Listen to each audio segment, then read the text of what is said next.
अस्सलाम वालेकुम जी, मेरा नाम आमिर बिलाल है। नाज़रीन, एक बड़ी डेवलपमेंट है और ऐसे कह लें कि भारत के लिए काफ़ी ज़्यादा मुश्किल हो गई है।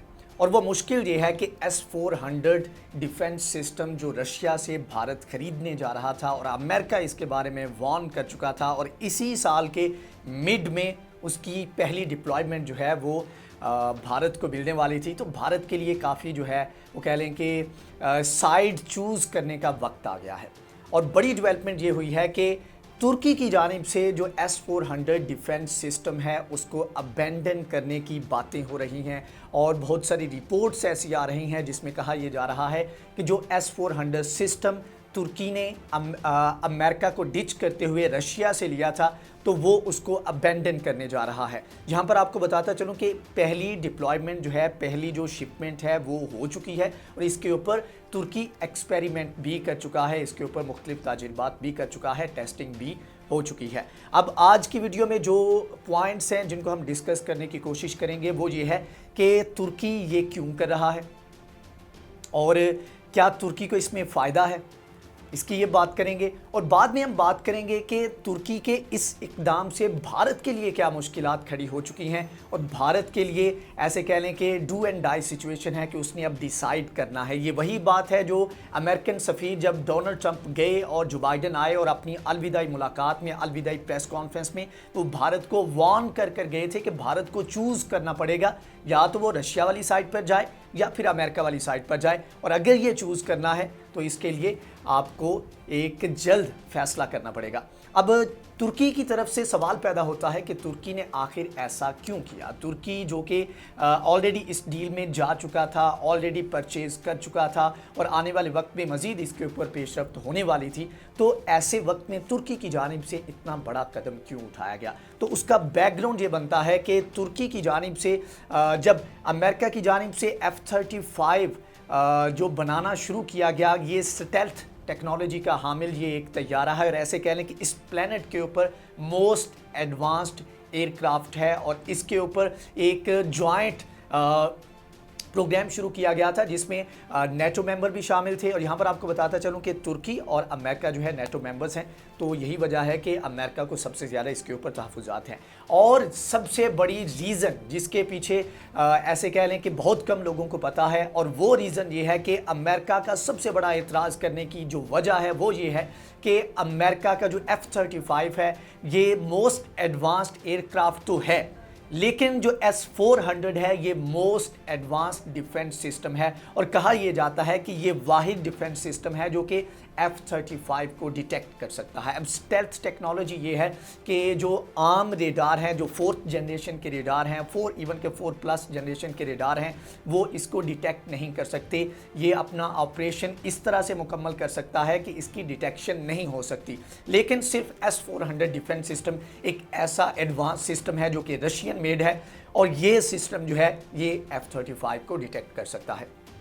अब यहाँ पर तुर्की के ऊपर हुआ ये कि अमेरिका ने एक तरफ तो इस प्रोग्राम से अलहदा कर दिया तुर्की को और दूसरा ये हुआ कि जो प्रोक्योरमेंट का एक लाइसेंस था या ऐसे कह लें कि मैन्युफैक्चरिंग का एक लाइसेंस था उसके ऊपर भी पाबंदी आयद कर दी गई। एक्सपोर्ट लाइसेंस जो बीइंग ए नेटो मेंबर और वैसे भी एक डिफेंस प्रोडक्शन का कंट्री होने के नाते, क्योंकि 5वां ये बड़ा मुल्क था तुर्की जो कि F-16 की प्रोडक्शन उसके मुल्क के अंदर होती है या ऐसे कह लें कि जहाँ पर मैन्युफैक्चरिंग किसी तैयारी की पूरी जो है उस मुल्क के अंदर होती है, तो तुर्की उनमें से शामिल था। तो तुर्की के जो एक्सपोर्ट लाइसेंस था उसके ऊपर भी पाबंदी आयद की गई थी अमेरिका की जानिब से। अब आने वाले वक्त में जो एक्सपेक्ट ये किया जा रहा था, जो बाइडन की जानिब से जो बयानात दिए गए और जिस तरह से मिडल ईस्ट की पॉलिसी को लेकर रशिया और चाइना के साथ तुर्की को लिंक किया गया, तो उससे तुर्की को थोड़ा सा ख़तरा महसूस हुआ। ऐसे कह लें कि इससे पहले डोनाल्ड ट्रंप की जानिब से बड़े रैश किस्म के डिसीजन लिए गए जिससे बहुत सारे ममालिक ने फ़ायदा उठाया और सबसे ज़्यादा अगर फ़ायदा उठाया था तो वो तुर्की ने उठाया था। तो अब तुर्की को लगा कि जो बाइडन आकर काफ़ी सीरियस है, अपनी पॉलिसीज़ को चेंज करेंगे और वो उस ग्रुप में शामिल नहीं होना चाहता था जिसके ऊपर ऐसे कह लें कि जो दुश्मन कंसिडर किया जाता है अमेरिका का। तो इसके ऊपर अब फैसला किया गया है कि वो जो F-35 जो एक प्रोग्राम है उसमें शामिल होगा और अभी मतलब कि ये तुर्की के इख्तियार में नहीं है, लेकिन एटलीस्ट जब वो S-400 को डिच करेगा, उसके साथ जो है उससे हटेगा उस प्रोग्राम से, तो फिर जो है ये F-35 में इसके शामिल होने के इम्कानात जो रोशन हो सकते हैं। अब इसके ऊपर दो चीज़ें हो सकती हैं कि निगोशिएट जब किया जाएगा, जब बातचीत आगे बढ़ेगी तो इसके ऊपर ये होगा कि मुतालबा करेगा अमेरिका कि आप S-400 जो है उसको या तो आप बिल्कुल उसको यूज़ ना करें, या फिर आपने जो फर्दर जो इसकी डेवलपमेंट है उसमें आप इसका हिस्सा ना बने।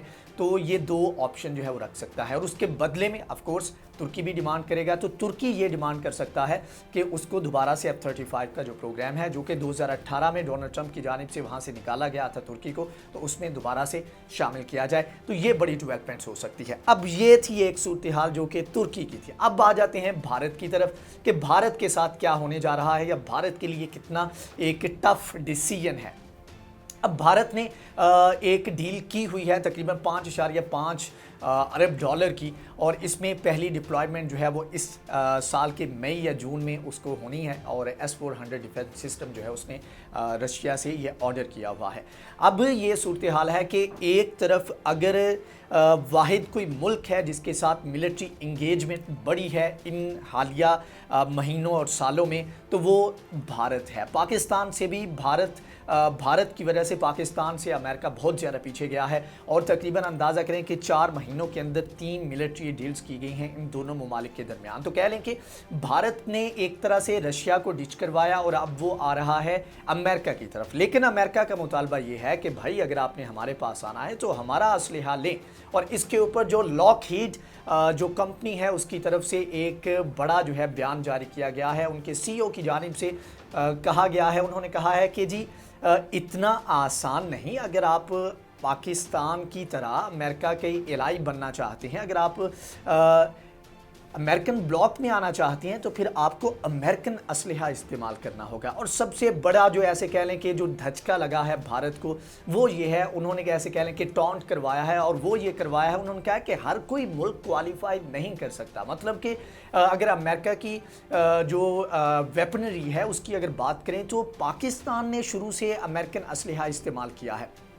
F-16 पाकिस्तान के पास है, और कह लें कि उनकी जानिब से जो बयान दिया गया उसमें उन्होंने कहा कि अगर आप F-35 की बात करते हैं, उस प्रोग्राम में शामिल होना चाहते हैं, तो आपको पता होना चाहिए कि अमेरिकन जो वेपन्स हैं, अमेरिकन जो एयरप्लेन्स हैं, वो किस तरह काम करते हैं। तो उसके लिए सबसे बेस्ट एग्जाम्पल ये है कि आपको F-16 का अंदाज़ा होना चाहिए, तजुर्बा होना चाहिए। लेकिन F-16 तो भारत के पास नहीं है, और उन्होंने कहा कि MiG-21 से उठ के आकर आप पूरी दुनिया का जो सबसे मोस्ट एडवांस्ड एयरक्राफ्ट है उसके आप कह लें कि दावेदार बने, या आप कहें कि आपको उसमें शामिल किया जाए, तो ऐसा नहीं हो सकता। उन्होंने कहा कि आपको क्वालिफाई करना पड़ता है, आपकी कैपेबिलिटी नहीं है कि आप F-35 को हैंडल कर सको, क्योंकि आपने जो बेसिक है F-35 की वो है F-16। तो F-16 आपके पास नहीं है, आपको इसकी टेक्नोलॉजी का नहीं पता, किस तरह इस्तेमाल होता है, किस तरह उड़ाया जाता है, तो आप इसका हिस्सा नहीं बन सकते। अब यहाँ पर भारत के लिए सवाल पैदा होता है कि जहाँ पर इतना बड़ा ज़्यादा और बड़े लेवल के ऊपर इन्वेस्ट कर रहा है अमेरिका भारत के अंदर, और इस पूरे रीजन में अगर बात की जाए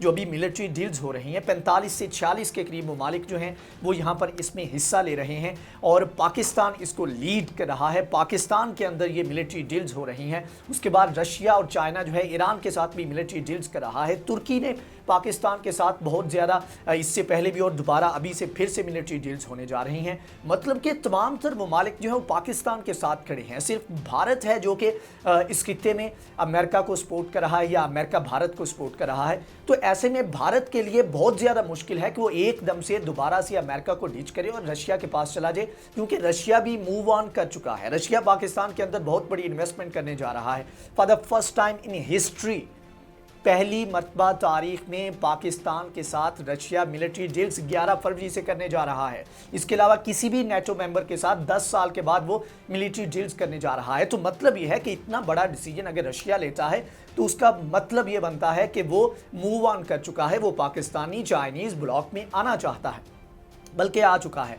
तो अब भारत के लिए वापसी का रास्ता तो नहीं, अब भारत को चूज़ करना है, और चूज़ इस तरह करना है कि वो पैट्रियोटिक सिस्टम जो है वो ले, और या फिर जो है कोई और ऑप्शन जो है उनके ऊपर गौर करे, लेकिन एटलीस्ट S-400 जो है वो अमेरिका इसको अलाउ नहीं करेगा। अब भारत को ये चूज़ करना है, भारत ने ये डिसाइड करना है कि वो किस ब्लॉक में जाएगा और उसके ऊपर उसने इन्हीं दिनों में डिसाइड करना है, क्योंकि एकदम से ये शिपमेंट्स और ये तमाम तर मामलात नहीं होते, कुछ महीने लगते हैं और उससे पहले और कुछ ही महीने भारत के पास हैं अगर उसके ऊपर उसने परसू करना है।